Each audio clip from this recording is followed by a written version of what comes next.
Valérie de psychologieducheval.com, horse-psychology.com pour ceux qui veulent faire le training en anglais.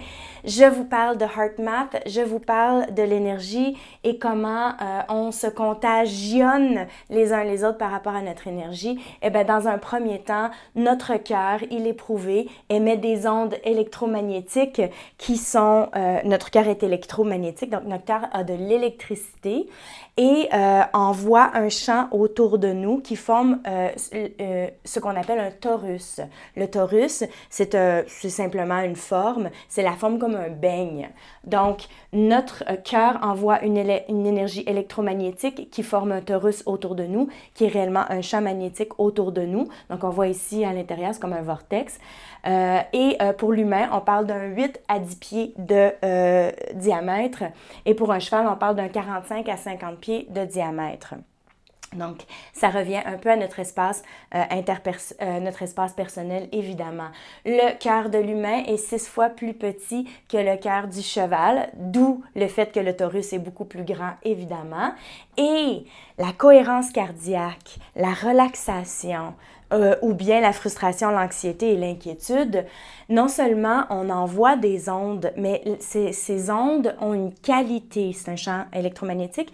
Ce champ-là peut avoir une qualité. Et il peut avoir une qualité d'harmonie, de relaxation, de cohérence, ce qui indique le bien-être. La gratitude nous amène physiquement, donc la gratitude mentale nous amène physiquement dans des états de cohérence.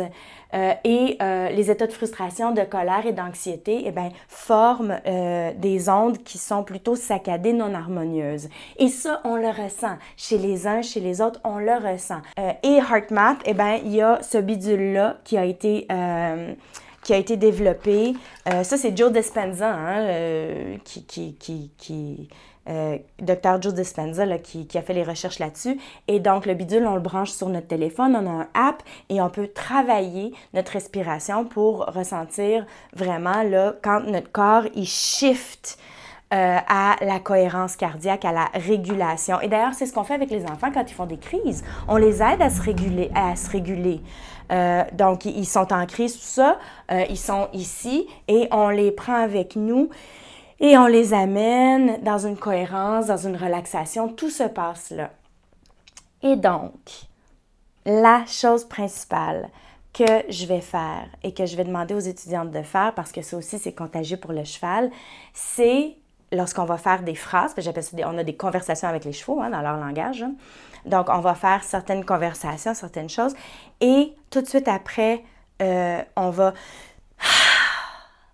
relâcher, sortir le monoxyde de carbone et expirer profondément parce que ça va nous amener, ça amène notre système nerveux à instiguer un shift dans le parasympathique et donc ça va nous relaxer davantage et nous amener davantage dans l'appréciation. Ceci dit, être nerveux, être inquiet avec nos chevaux, oui, c'est contagieux, absolument, vous avez absolument raison, mais quand vous allez commencer à avoir une interprétation impeccable de ce que vit votre cheval, de toutes ces micro-expressions, de ce qu'il est en train de dire, de ses états psychologiques, de sa limite de confort psychologique, et que là, vous êtes capable de lui répondre parce que vous avez la bonne posture et les bonnes techniques et que vous savez ce que vous êtes en train de lui dire parce qu'il y a une précision dans les gestes, puis parce que vous savez exactement ce dont il a besoin pour se sentir en sécurité, et bien là, la nervosité part, l'inquiétude part parce que vous êtes en maîtrise.